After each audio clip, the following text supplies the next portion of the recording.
Hello my dear students. So let's start with our next topic, which is a AC generator. Pay attention. This topic you had already studied in standard 10. Generator. As per the title, it is a device which is used to produce the current and voltage. हमारे घर में जब electricity चली जाती है, light चली जाती है, तो जनरेटर ऑन करते हैं. Why? The generator provides the necessary voltage and current for the gadgets. Ready? So how actually it works and what is the concept behind the AC generator? Let's see the basic concept of AC generator. In generator, there are two magnetic poles, north and south, so that there can be produced a magnetic field from north to south. Now in this magnetic field, what we are doing, we are placing a rectangular coil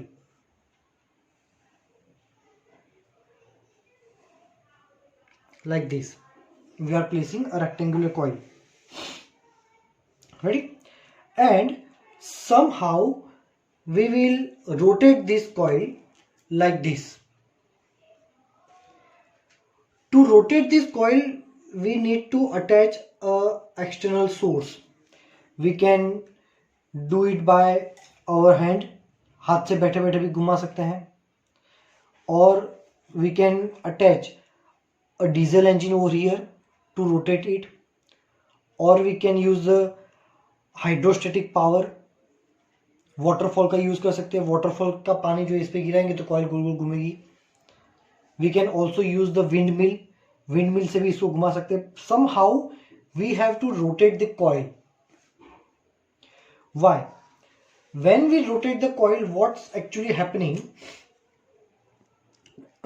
suppose case number 1,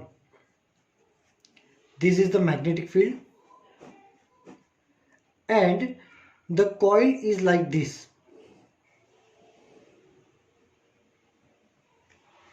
It is placed exactly perpendicular. That means if this is the coil, so magnetic field is like this. Ready? This is the coil, so magnetic field is like this. Ready? This is magnetic field and this is the coil. Then what we are doing? So here in this case, we can say our flux is maximum. What is flux? When the field lines are passing out from the surface, it is known as a flux. यहाँ पे maximum field lines pass हो रही है. फिर क्या होगा कि ये जो कॉइल ऐसी थी, अब उसको घुमा के ऐसे ले आएंगे. Case number 2, magnetic field and our coil. Ready? In this case, what is the flux? Obviously the flux is 0. Because flux is what? Field line passing through the coil. ये जो है ऐसे अगर हो रहा है, so we can say magnetic field lines are passing through the coil. But if magnetic field lines are like this and coil is this, so we can't say that field lines are passing. हाँ, अगर ऐसे होता तो हम कह सकते field lines are passing from the surface. So here the flux is 0. ठीक है? तो पहले coil ऐसी थी, फिर उसको ऐसे ले आए, अब हम उसको ऐसे लाएंगे. ठीक है? So in that case what is happening, suppose कि यहां पे एरिया वेक्टर ये है and magnetic field is this. So in that case flux phi is equal to B a cos 0 है ना. Here theta is the angle between b and a. Right now both are in the same direction, so flux is a b a because cos 0 is 1. This is the maximum value of flux. This is the maximum value of flux. यहाँ पे flux 0 हो जाएगा. क्यों? Because area vector ऐसे हो जाएगा perpendicular and magnetic field is this. So area vector and magnetic field both are perpendicular. So flux phi is equal to BA cos 90. So this will give flux 0. case number 3, in this case area vector is here, है ना. पहले area vector यहाँ था, फिर area vector यहाँ आया, अब area vector यहाँ पे ले जाएंगे, पूरी कॉइल ऐसे घुमा रहे हैं हम. And magnetic field is in this direction. So magnetic field और एरिया वेक्टर के बीच में एंगल कितना बन रहा है? 180. Here the angle is 180. So what will be flux? Flux phi is equal to BA cos 180. Cos 180 is -1. So flux phi is equal to minus BA. And again वापिस इसको turn कर देंगे तो वापिस फ्लक्स क्या हो जाएगा? 0, क्योंकि अब वो हमारा एंगल हो जाएगा cos 270. एक और बार टर्न करेंगे तो, है ना, cos 270 भी होता है 0, तो flux is 0. So by if you are keeping rotate the coil, then your flux will become maximum 0, negative maximum 0. This cycle continues. So what continuously, by continuously rotating the coil, you are consequently what are you are doing? You are actually changing in flux. You are making change in the flux. Sometimes flux is a positive, sometimes 0, sometimes negative, again 0. So you are continuously changing the flux. We can see it. And we know that change in flux will produce flux will produce the induced current and EMF. वो क्या करेगा? Current और EMF produce करेंगे. ठीक है. So what are the, how can we say mathematically all these things? Let's say our flux is a BA cos theta. As we know, flux phi is equal to BA cos theta. Ready? Now we know that E is equal to minus n d phi by dt, negative sign if we consider the Lenz's law. So E is equal to minus n and d by dt phi. Phi की जगह क्या डालेंगे? BA cos theta. Now here what's actually happening? Here we are rotating the coil with time. Time के साथ हम coil को घुमा रहे हैं. So here the instead of theta we will use the omega t, because now the change in flux is related with the time. So यहाँ पे हम BA cos omega t लिखेंगे. ठीक है. चलो तो क्या होगा? E is equal to minus n, b a को बाहर ले ले, b a d by d t cos omega t. So cos का डिफ्रेंशिएशन क्या होता है? E is equal to minus n b a. Cos का डिफ्रेंशिएशन होता है माइनस साइन. ठीक है. And again we have to differentiate this term. So we have to put here omega. Omega जो है बाहर आ जाएगा. So E is equal to minus B A N omega, and this minus minus cancels each other. So B A N omega and the remaining is sine omega t. So if we compare this formula to E is equal to E0 sine omega t, then we can say this E sine omega t sine omega t. So E0 is what? BA n omega. So here we can say E0 is equal to BA n omega, which is the maximum value of EMF. It is the maximum value of EMF most time P. And this relation is also most time P. E is equal to B A n omega sine omega t. So ये हमने क्या prove किया? We have proved that by changing the flux, we are getting EMF, and EMF has a relation of sine. It depends upon the function sine. Means what? So what's the difference between sine function and cos function? See, we have a flux. We had a flux here, and flux is given by BA cos omega t, and we have a EMF BAN omega sin omega t. Ready? So see,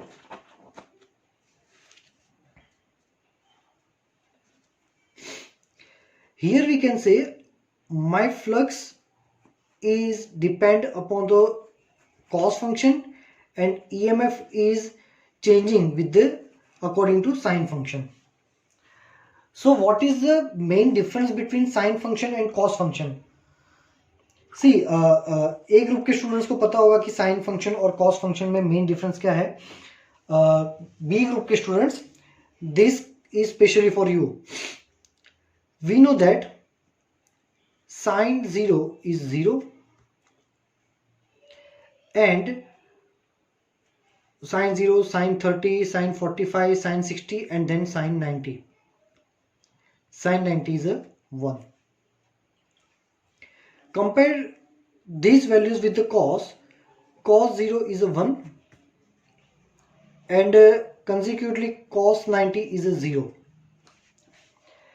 That means we can say both the functions are totally opposite of each other. When the angle is 0, sine function gives the 0 answer, which is the minimum. And if the angle is 0, cos function will give the maximum value.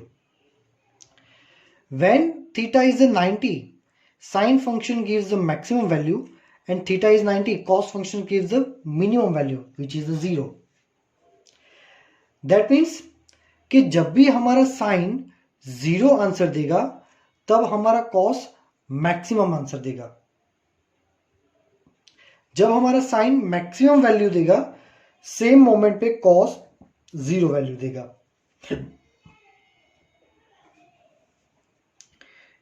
If I draw the graph of flux versus time, because यहां पे angle नहीं, यहां पे जो function है, this function depends upon time.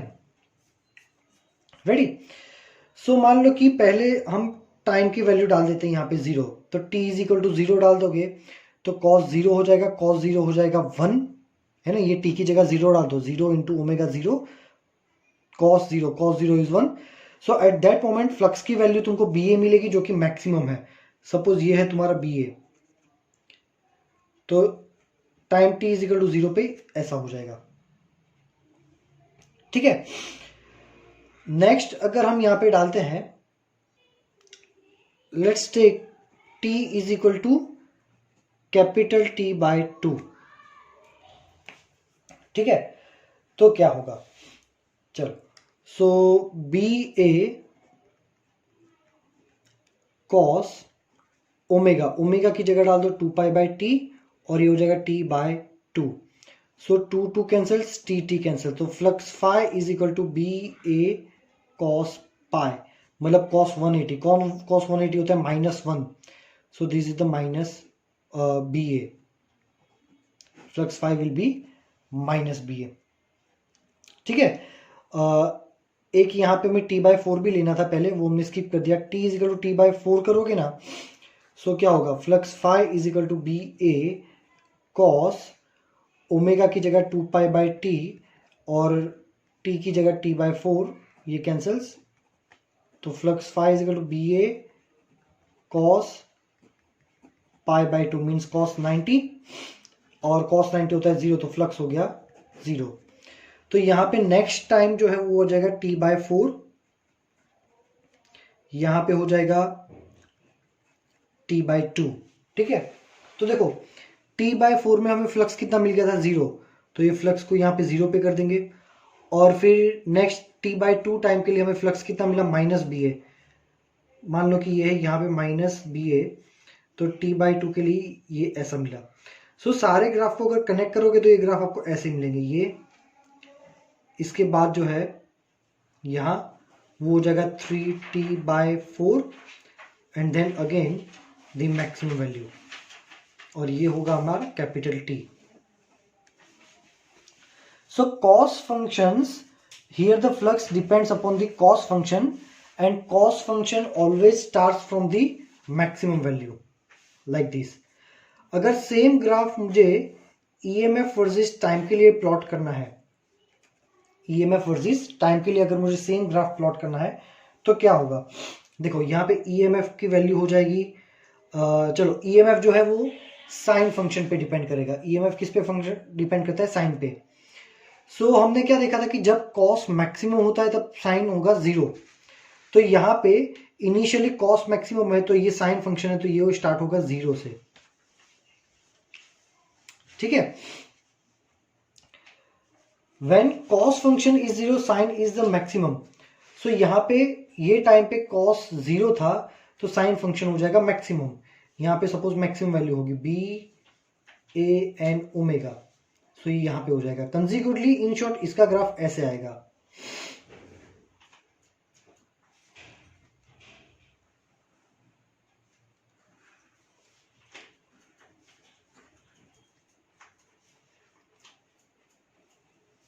ऐसे.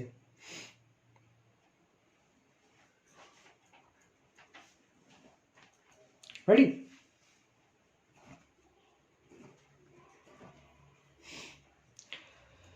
So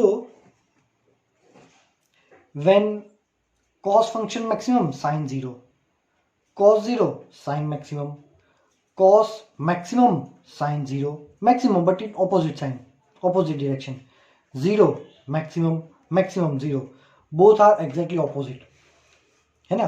तो flux जब मैक्सिमम होगा तब EMF 0 होगा, जब फ्लक्स 0 होगा तब EMF मैक्सिमम होगा, because both are depending upon the cos and sin functions.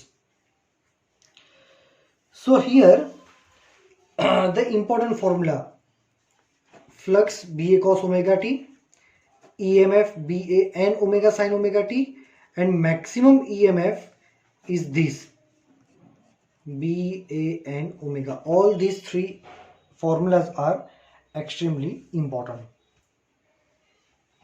Okay. So here AC generator theory is complete.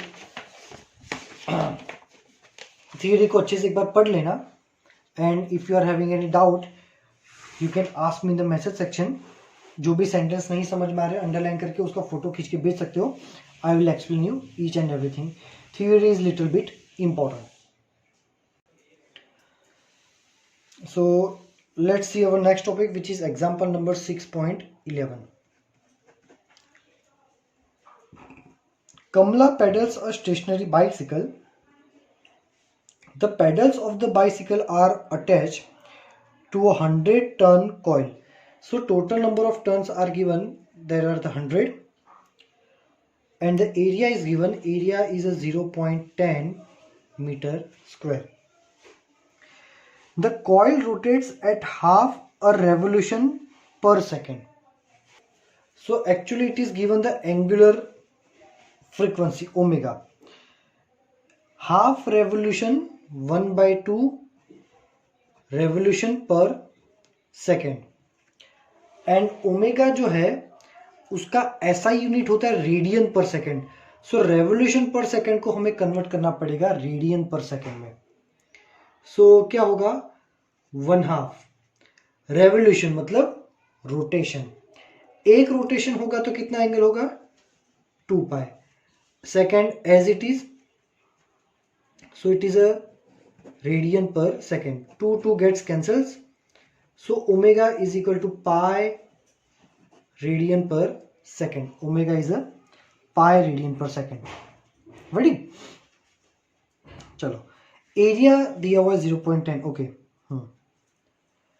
And it plays in a uniform magnetic field of 0.01 Tesla. B is given by 0.01 Tesla. Perpendicular to the axis of rotation of the coil. What is the maximum voltage generated in the coil? Maximum voltage कितना होगा? Maximum voltage means maximum EMF. So we know that formula E maximum is equal to B A N omega. E maximum की value क्या होती है? B A N omega. B is given by 0.01, area is 0.10 and number of turns are 100 and omega is given by pi. Pi की value डाल दी है 3.14. By solving this term you will get maximum EMF is 0.314 voltage. This is the answer. Ready? Okay. तो यहाँ पे हमारा chapter number 6 जो है उसका थियरी पोर्शन इल्यूस्ट्रेशन कंप्लीट हो रहा है। सो यहीं से हम स्टार्ट कर देंगे डायरेक्टली इसकी एक्सरसाइज, है ना। नाउ सी इन एक्सरसाइज में पहला न्यूमेरिकल देखो, एक्सरसाइज न्यूमेरिकल नंबर 6.1। अब 6.1 में क्या दिखा है कि predict the direction of induce current in the situation describe by following figures A to F। अब क्या पहला डायग्राम देखो भाई, हमें ऐसा दिख रहा है कुछ कि भाई ये कॉइल है एंड S जो है इट इज गोइंग इनसाइड। सो इसमें जो करंट है वो कैसे प्रोड्यूस होगा, इसमें करंट कैसे प्रोड्यूस होगा, इस टाइप का जो आपको एग्जांपल दिया हुआ है। We need to find the direction of current, ठीक है। सो हमें पता है कि करंट लेंस लॉ को फॉलो करेगा। लेंस लॉ में क्या बोला था कि जो मोशन कर रहा है उसका ऑपोज करना है। एस अंदर आ रहा है तो कॉइल क्या करेगा, भाई तुम बाहर जाओ, आई डोंट नीड यू। सो वो यहाँ पे एस बना लेगा अपने आप को, ठीक है। तो यहाँ पे एस मतलब हमने क्या बोला था, क्लॉकवाइज करंट, है ना। तो यहाँ पे जो करंट है क्लॉकवाइज बनेगा। अब ऐसे हमारे पास 6 एग्जांपल्स है। बेटर इज दैट कि ये जो पहला न्यूमेरिकल है, मैं इसका आपको जो आंसर है उसका पीडीएफ जब भेजूंगा आप उसमें से ही ये देख लेना। मैक्सिमम ट्राई करो कि आप ये सारे आंसर्स याद कर सको, because in the video section it is little bit complicated for me to give the exact solution of this questions. हाँ, अगर ये फिजिकल क्लास होता तो शायद मैं कुछ कर सकता, बट यहाँ पे थोड़ा कॉम्प्लिकेटेड होगा ये, ठीक है। सो जब मैं आपको 6 न्यूमेरिकल्स का पीडीएफ भेजूंगा, सो बेटर इज दैट कि आप 6.1 को अपने अच्छी तरह से देख ले और मैक्सिमम ट्राई करें कि आप उसको याद रख ले, ठीक है। सो यहां से डायरेक्टली हम स्टार्ट कर रहे हैं 6.2।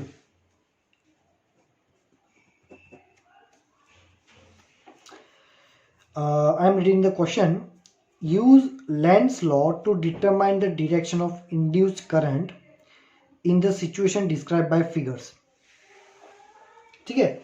उसमें पहला है कि a wire of irregular shape turning into a circular shape. That means let me draw the diagram over here. This is the magnetic field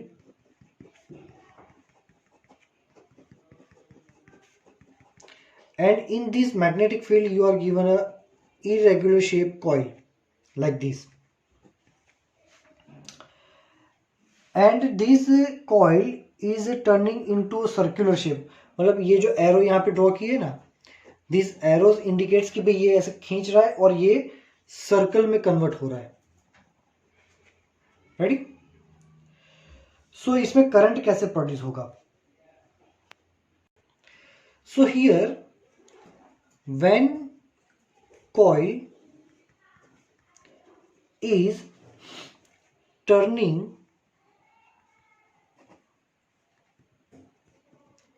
into circular shape, actually the area increases, then the area increases, है ना। Area बढ़ रहा है, यहाँ पे देखो छोटा area, ये area compare to previous one ये एरिया बड़ा है। So area increases, that means your flux is increases. Flux increase हो रहा है तो उसका मतलब क्या है, देखो फ्लक्स इंक्रीज हो रहा है that means it is a change in flux. अब चेंज इन फ्लक्स है तो करंट प्रोड्यूस होगा, कौन सी डायरेक्शन में प्रोड्यूस होगा, तो अकॉर्डिंग टू लेंस लॉ जो हो रहा है उसको अपोज करना पड़ेगा। क्या हो रहा है, फ्लक्स इंक्रीज हो रहा है, कौन सी डायरेक्शन में इंक्रीज हो रहा है, मैग्नेटिक फील्ड अंदर है, क्रॉस मींस इनसाइड, सो इनसाइड वाला मैग्नेटिक फील्ड इंक्रीज हो रहा है। सो करंट ऐसे प्रोड्यूस होगा कि इनसाइड वाला मैग्नेटिक फील्ड डिक्रीज हो। तो इनसाइड वाले मैग्नेटिक फील्ड को डिक्रीज करने के लिए करंट क्या करेगा, आउटसाइड मैग्नेटिक फील्ड लाएगा। सो आउटसाइड मैग्नेटिक फील्ड लाने के लिए करंट को ऐसे पास होना पड़ेगा। Let's check, this is the current.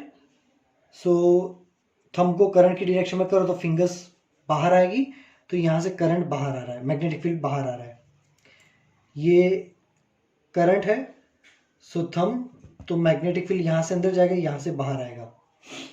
सो यहाँ पे मैग्नेटिक फील्ड बाहर आए, this will reduce the effect of change in flux. So here we can say current is flowing in this direction, so current will flow anti-clockwise. This is the answer. बाद में मैं इसका जब PDF भेजूंगा तो आपको उसमें से देख के लिखना है कि एग्जैक्टली वर्ड टू वर्ड इसका सॉल्यूशन कैसे लिखना है, वो पीडीएफ में होगा। चलो दूसरा डायग्राम क्या है, a circular loop being deform into a narrow straight wire. So magnetic field is like this and you have a complete circle, ready, and it is deforming into the narrow wire। एक narrow wire जो है ऐसे ये shape में बन रहा है, यहाँ से और यहाँ से कंप्रेस हो रहा है और somehow वो ऐसे कंप्रेस होकर ऐसे बन रहा है। So what's happening? See, here the area decreases. Area decreases, that means flux decreases. मतलब फ्लक्स डिक्रीज हो रहा है, मतलब फ्लक्स में चेंज हो रहा है। फ्लक्स में चेंज होगा तो करंट प्रोड्यूस होगा। कौन सी डायरेक्शन में प्रोड्यूस होगा, कि जो भी हो रहा है उसको अपोज करो। क्या हो रहा है, डिक्रीज हो रहा है। कौन सी डायरेक्शन का डिक्रीज हो रहा है, ये डॉट है, डॉट मतलब कि मैग्नेटिक फील्ड बाहर आ रहा है, बाहर निकल रहा फ्लक्स डिक्रीज हो रहा है। सो बाहर निकल के हुए फ्लक्स को इंक्रीज करना है, we have to increase the outcoming flux. So current जो है वो कौन सी डायरेक्शन में फ्लो होगा, तो ऐसे देखो, ये थंब को करंट पे रखो तो मैग्नेटिक फील्ड, सॉरी मैंने उल्टा ड्रॉ किया, हमने बाहर निकले हुए को इंक्रीज करना, तो ऐसे होगा।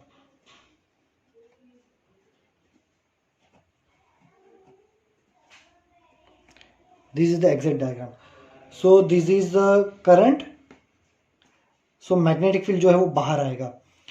सो here the current again it is moving like a anti clockwise.